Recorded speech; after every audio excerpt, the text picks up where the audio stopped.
Hello bachon, let's read this question. It says that a coil carrying electric current is placed in a uniform magnetic field. Options are torque is form, EMF form, both form, none of these. So 1993 में question पूछा गया था. Question को solve करने के लिए हमारा की कॉन्सेप्ट होगा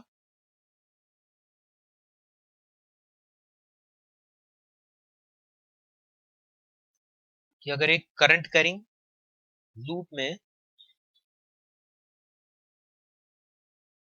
ये करंट कैरिंग लूप हो गया, इसको अगर हम मैग्नेटिक फील्ड में पुट करें, सपोज मैग्नेटिक फील्ड यहां पर इसी प्लेन में हम ले लेते हैं बी वेक्टर,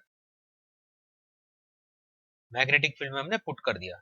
देन यहां पर जो नेट फोर्स होगा I L cross B, current on a force on a current carrying loop, ये जीरो हो जाएगा बिकॉज एल वेक्टर यहाँ पर जीरो है क्लोज लूप की वजह से. तो यहाँ पर लीनियर मोशन तो होगा नहीं, कोई यहाँ पर एक्सेलरेशन नहीं होगा, एक्सेलरेशन विल बी जीरो. अगर फोर्स हम देखें यहाँ पर तो इसमें पी क्यू पार्ट और आर एस पार्ट पर हम देखते हैं यहाँ पर. तो पी क्यू पार्ट पे अगर देखें then I L cross B अगर मैं अप्लाई करूंगा, I L vector cross magnetic field vector, तो यहां से जो डायरेक्शन आएगा एल क्रॉस बी का वो आएगा परपेंडिकुलर इनवर्ड. तो परपेंडिकुलर इनवर्ड का मतलब इस टाइप से यहाँ पर अंदर की तरफ एक फोर्स लगेगा. इसी टाइप से आर एस में क्योंकि करंट अपोजिट है तो ऑब्वियस बात है फोर्स भी अपोजिट हो जाएगा. तो यहाँ पर अगर फोर्स देखेंगे तो इस टाइप से एक आउटसाइड एक फोर्स लगेगा एफ, और ये दोनों ही फोर्स इक्वल होंगे अमाउंट में, डायरेक्शन इनका अपोजिट होगा.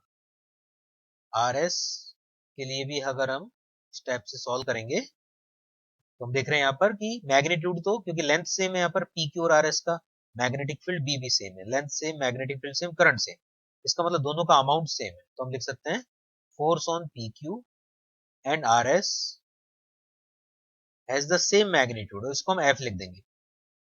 अगर हम क्यू और आर पर देखें तो यहाँ पर करंट वेक्टर और मैग्नेटिक फील्ड दोनों पैरेलल है यहाँ पर.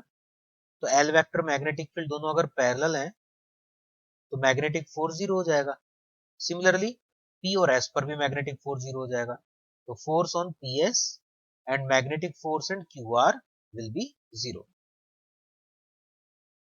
तो पी क्यू और आर एस पर भी रिजल्टेंट फोर्स तो जीरो है बिकॉज एक फोर्स है के कैप डायरेक्शन में और एक माइनस के कैप डायरेक्शन. बट यहाँ पर ये जो फोर्स है ये फोर्स कपल बना रहे हैं. फोर्स कपल मतलब अगर हम इसको अपर व्यू से देखें, ऊपर से देखें तो हमें इस टाइप से दिखाई देगा, एक फोर्स इधर लगा हुआ है और एक फोर्स इधर, इस टाइप से ये फ्रेम हमें दिखाई देगा.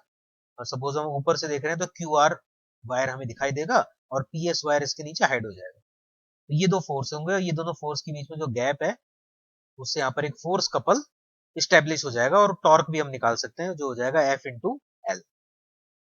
तो टॉर्क तो यहाँ पर रहेगा, प्रोड्यूस होगा, तो ए ऑप्शन तो उसके अकॉर्डिंग देखें तो करेक्ट है. अब नेक्स्ट बात करते हैं हम ईएमएफ का.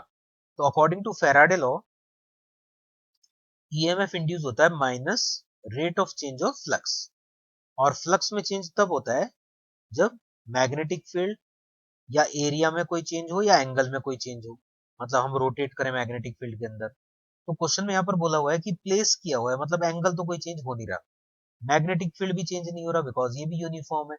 तो सब कुछ कॉइल, यहाँ पर कॉइल के बारे में भी कोई एक्सप्रेशन नहीं है, तो इसका मतलब B A and theta all these three are constant, और कांस्टेंट को अगर हम डिफरेंशिएट करेंगे तो ईएमएफ जो इंड्यूस होगा वो होगा जीरो. तो यहाँ पर ईएमएफ इंड्यूस नहीं होगा. तो ये जो सेकंड पार्ट है बी ऑप्शन ये वाला रॉन्ग है. तो इसके अकॉर्डिंग अगर देखें देन सी ऑप्शन भी रॉन्ग हो जाएगा, B option will also wrong, A option will be correct. Hope you understand it well. Best of luck.